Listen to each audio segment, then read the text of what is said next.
And the commanding officer of our Army Cyber Command, he said, this is interesting. We've got a conference coming up in a week, AUSA, which is a huge defense conference. I don't know if any of you have been there.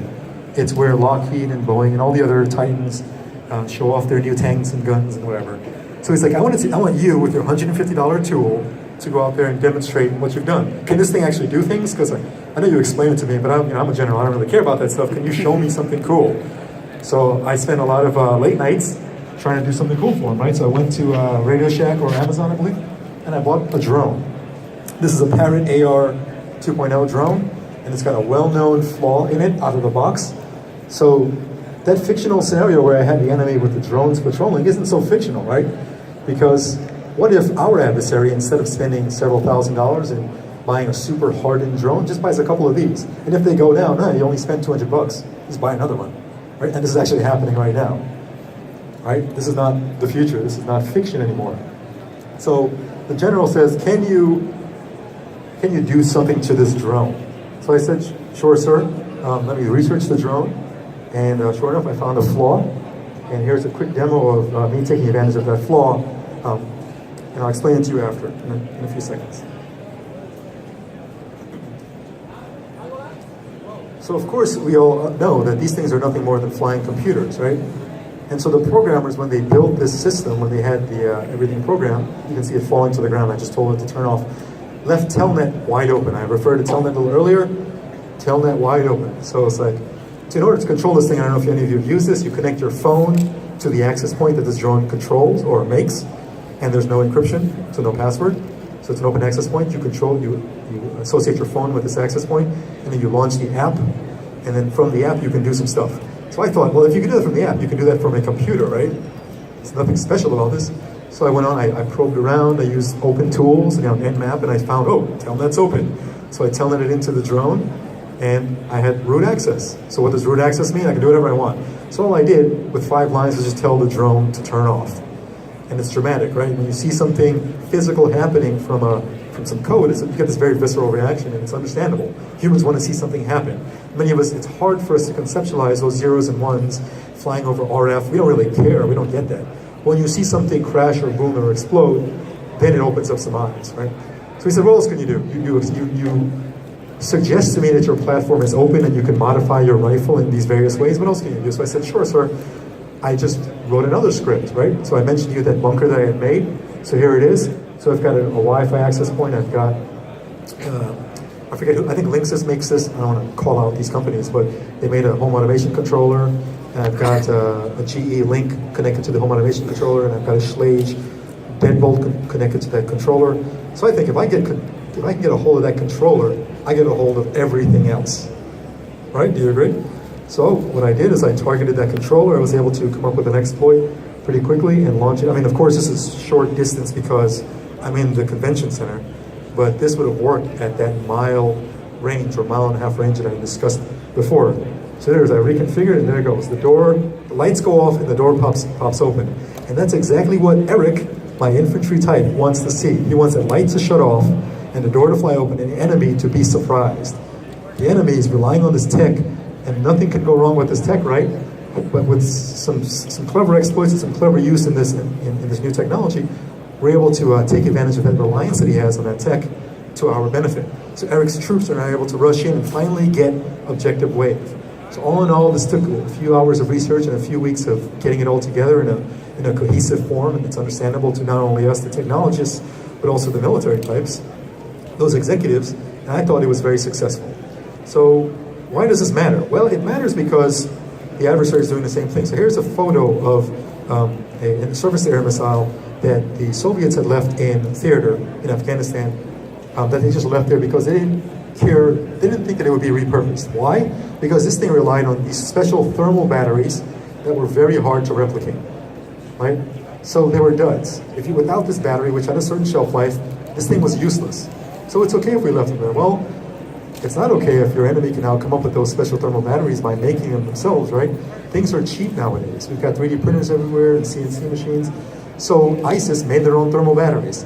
And all of a sudden, we're concerned because all those sleeping surface air missiles are now active. Pretty big deal. Okay, here's another example of what I call the dark side of making. So here's an example of a Toyota Hilux.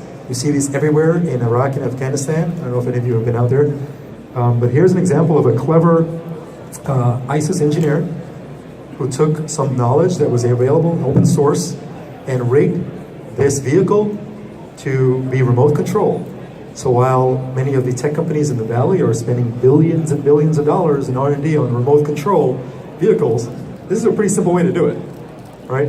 This guy is not doing it for his bottom line. He's doing it because he needs to survive, and you've got to understand that. We need to appreciate that mindset. So there he is, demonstrating how to build this thing. This video wasn't meant to go out. We were able to intercept this video by other means, but this video was meant to teach his colleagues how to do this for themselves. And this is enabled by the connectivity of the world nowadays, right? He's showing them, talking to them about the technical things, which they didn't really care much about. But what's important here is he's showing them step by step how to do these things. So from one person, one clever guy, right, who didn't necessarily go to college or go to these advanced engineering schools, is able to make a remote control vehicle that's almost as effective as the ones we make without spending millions and billions of dollars in R&D. In addition, we spend millions of dollars on detection devices to detection whether a human is in the vehicle as they approach our checkpoints, right? Because then if a human's not in the vehicle, then we can tell that it's probably remote control IED. Well, what they did is they were able to take a mannequin, outfit it with some sensors and some thermocouples and some heat emitting technologies to make it seem like a human being. Super clever, cost a couple $100, and it's defeating these devices that we're making for millions of dollars. So I don't mean to be a doomsayer, but it's important to understand where they're coming from, and it's important that we, as the DoD and as manufacturers and those who make these devices, understand where the adversary is coming from. So what are we going to do about it? So here's the future training. This is just published a week ago. That same rifle that I had developed last year when I was working on staff at the U.S. Military Academy at West Point is now in the summer training for all cadets. Okay? For any of you who have been in the military or worked with government, this is extraordinarily fast for something to go from a prototype into training immediately with cadets. So here's a photo of a cadet using another prototype they had made to take down drones that were patrolling in his lane. So he gets to understand, he may not be a tech guy, but he gets to understand, potentially in the future, if I come across some type of technology that I'm having a hard time getting my head around, I know that there are people on my team that can help me with this. And that's what's important. I don't want to make him a computer scientist. I want to make him aware of what's available now. I mean, I call this future, but this is happening now. And so we ran a successful iteration of this just last week, and I'm super proud of this. So I'd like to close. I know I only have a few minutes here. I'd like to close on some ways forward, from technical to general ways forward. So you can sort of read them. Security is really tough. It's a hard job. We sort of only know that it doesn't work when things go wrong, and it's sort of hard to tell that it's going right. But people certainly know when it's going wrong, right? So I think that there are a few key points that we can take away from this. But from the manufacturer point of view, it sort of all begins with the manufacturer. Raffle drawing is taking place at the Sensors booth, booth 743, and you must be present to win. The drawing is taking place now. Thank you.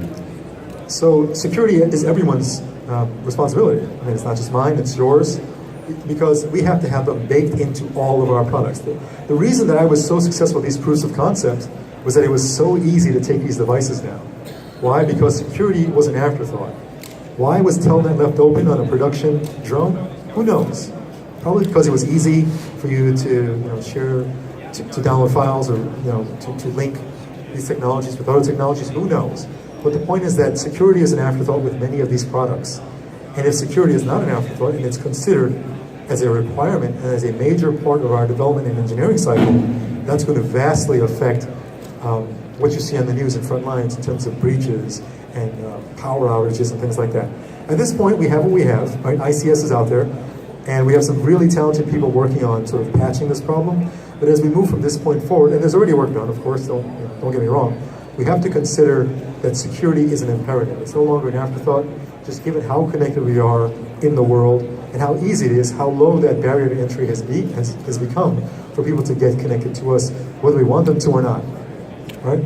So that's it. I thank you for attending, and I'll be here for a few moments to field any questions. But I thank all the folks who work with me, from everyone from the 75th Ranger Regiment to where I work now, the Defense Innovation Unit Experimental, to the U.S. Military Academy, to Army Cyber Command, and thanks again.